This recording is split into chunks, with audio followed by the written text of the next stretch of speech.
Hey guys, welcome once again to another edition of For God and Country. My name is Sammy Dowood and this is Tech Focus 24.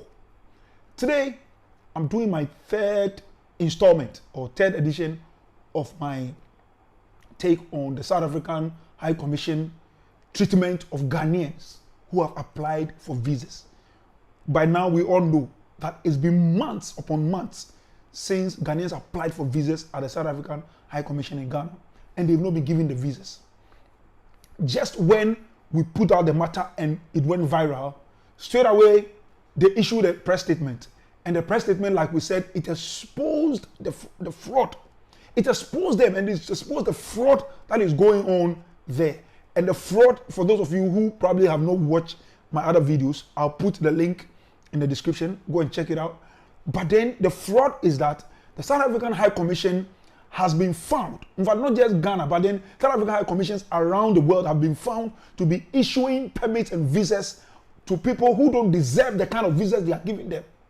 And the investigation proved that people are in fact, staff of the High Commissions around the world, once again, in fact, they mentioned Nigeria, India, and some other countries. They didn't mention Ghana, so we don't even know whether it was going on in Ghana. But then, when the government of South Africa found these things, they found that officials of their own embassies and high commissions were taking money from people and giving them permits to then come to South Africa and come and get statuses that they don't deserve.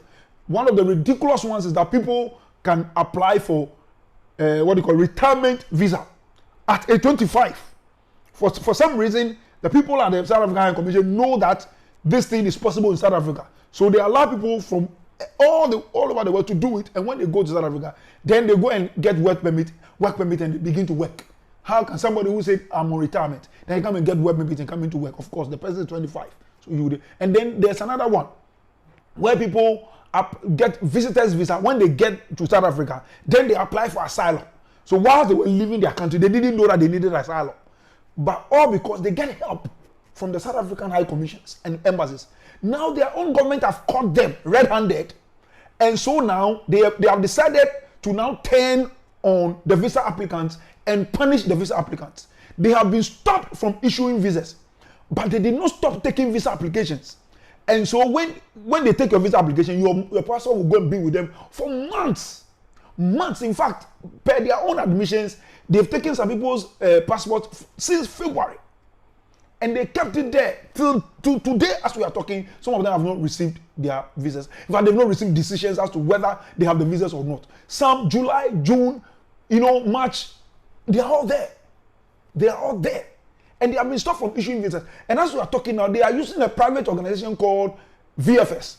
And they are still taking visa applications. Even though they know they are not issuing visas, they are still taking visa applications. And now, when we expose them, now when people call them, now they pick the call. Now I have some 2 voice notes I'm going to play for you right now. In the first one, the gentleman, the visa applicant, called the South African High Commission, and when they called the South African High Commission, the gentleman who picked the call said he was a receptionist who was at the reception. When the applicant explained why he was calling, the first response the South African High Commission staff gave him was that, do you want to retrieve your passport? And guys, I'm going to let you listen to the voice yourself and listen to how many times the guy told the applicant, do you want to retrieve your passport? In other words, they have been coached to then encourage people to come and get their passports so that they will forfeit their visa application fees, and then the High Commission and VFS gets to spend that money. So that is the strategy now. And remember, in their statement, when they said that people can now go to VFS, those whose passports have been there for 3 months, they can now go to VFS and go and collect them. Now they are saying that you need to apply. You need to apply, write a letter. They didn't put it in their press statement too. But the gentleman was telling the guy that you need to apply and then wait for 5 days before you can be told when to come and collect it. So in other words, they are trying to make you, the applicant, apply and say that I'm withdrawing, I want my passport back. So in other words, we didn't say we are not going to give you a visa, but you said you want your passport. Is that not a fraud? I mean, can't everybody see that there's fraud going on? Can't everybody see that there's fraud going on? Anyway, I want you to go and listen to the guy yourself? From 24th July, I applied a visa to go for a conference in Durban. And I have call, check up, and they're saying the same thing. Want your passport back? No, but sir, it is 2 months now, and they're not saying anything. So yesterday, there's a press release that they're going to return the passport. There's going to be an online. So I called the VFS. They said they have no idea unless I call the embassy. The returning of the passport and the online are two different things. On the case of the online, there's a portal now that you can apply online. That is what, so I don't know how you had it, but now you can apply online and do your submission online. Okay, but what about those of us that we have our applications still with the embassy? Yes. So if you want your passport back, you visit the embassy and then take your passport back. That means you are cancelling your application and then you have your passport back since it's long overdue. I don't know whether it's a deliberate action. I don't know. No, it's not deliberate. We are just overwhelmed with the backlog. We have a lot of backlog. So because of the backlog, we are unable to, respond in time. So it's now, the ball is now in your court as to whether you do want your passport back. Maybe you might need your passport for something else or something. Definitely. So without me coming for the passport, when do you think the passport will be ready for the visas? For that question, sadly, I cannot be able to answer that question. So apart from cancelling the application, that's the only thing you can do. Or the next thing is to wait for the passport to come when it's ready. Yeah, then if your passport, you don't probably need your passport for any other. No, but say this thing's happening is not even sounding right, because now if the person is waiting now, when is the person even waiting? Is it going to be like December or something? Because you don't even know. Some have said they are submitting their passport from June and they still not received the passport. So you guys should tell us something. So and the problem now, they are still taking applications at the VFS. People are still submitting that. So why don't they stop the applications and tell people we have the backlogs, you should hold on for applications, but they're still taking applications. And that is, to me, it's not fair. Please talk to your leaders. They should just give us a concrete answer. And than this, I don't know. Now the VFS are telling us we don't know. We call the embassy too. I can't tell you. No. So now I've applied. So when am I getting the results? Because it's two things. Either I'm terminating the application by writing, or I wait for the passport, right? Yes, it's true. Yes, so okay, so I'm not terminating now. I'm waiting for the passport. So when will I get it now? That's what I'm saying. It's not something I can answer. I sadly don't have the answer to that. I'm just at the receptionist, trying to respond to calls. So I'm not working directly with I can transfer you to the consular session so that maybe. Okay, please do that. I'll be grateful. Please transfer me. Oh, okay. Right, all right. So now, guys, I didn't say it. You heard it yourself. The guy kept saying, at least, if he didn't ask that question at all, he asked it 3 times. Do you want to retrieve your passport? Do you want to retrieve your passport? And when he was asked simple questions like, so if I don't want to retrieve my passport, when am I going to get a decision as to whether I'm getting a visa or not? He said he doesn't know. He cannot give answers to that. And then he decided to hand over the applicant to an official of the consular section. That is where the visas are issued. Now, that official, I've not seen anybody so rude. I've not seen anybody so rude. You have taken people's visa application. You have been keeping their passports for months. Somebody calls you and want to talk to you, and she was so rude and so disrespectful. And then she said at least about 4 times, she said, I don't know. Any question the gentleman asked, I don't know. Then at some point she told the gentleman, but you don't have the right to ask this kind of question.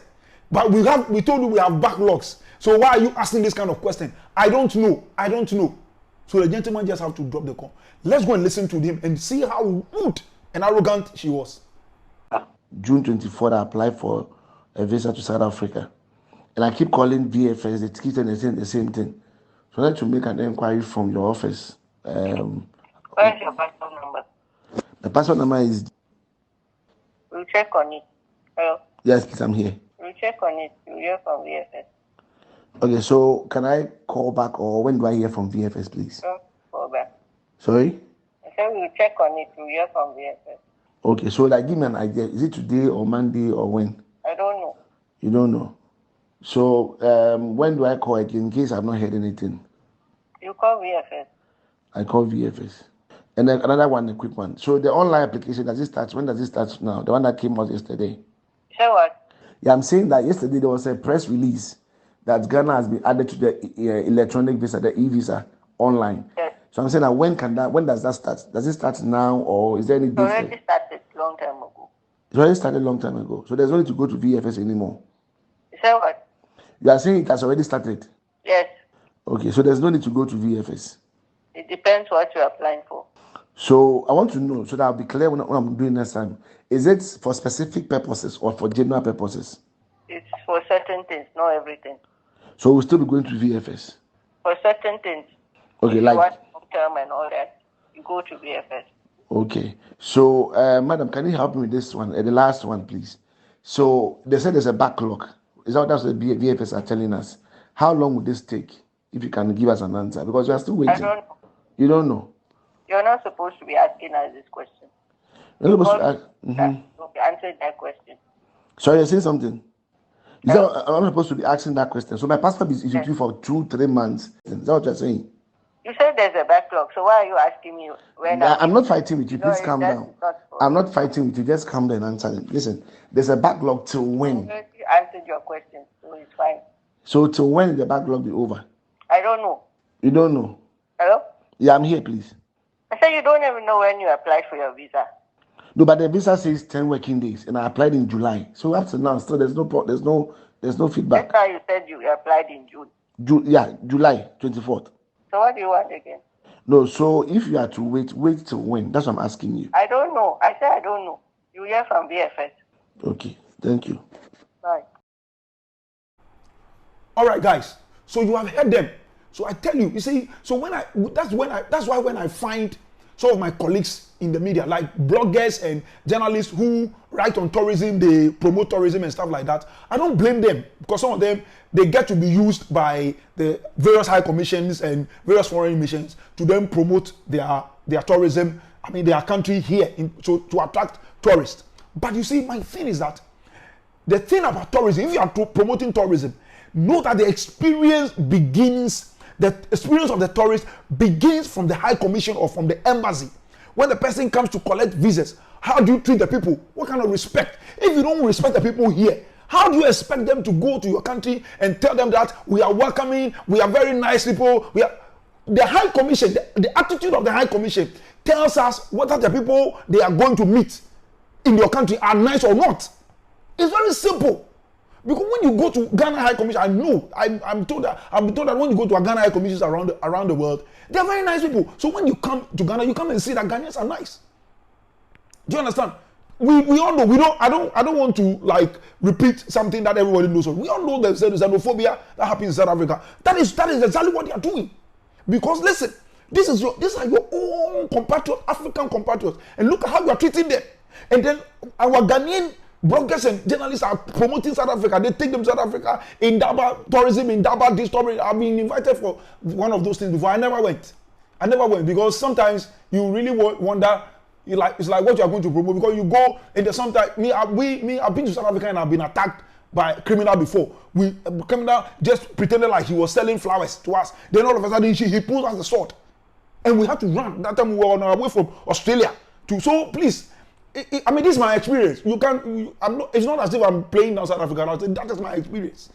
Do you understand? But then you invite people to promote, media people, we promote all these things, and people go. And look at how they are treating our people. It is clear from these two voices that their intention now is to force people, make people so frustrated, so you come and retrieve your own passport, and then you don't get a visa, and then they get to keep your visa fees. Number two, they are rude. It is clear that they are rude. I don't know. Anything you ask them, I don't know.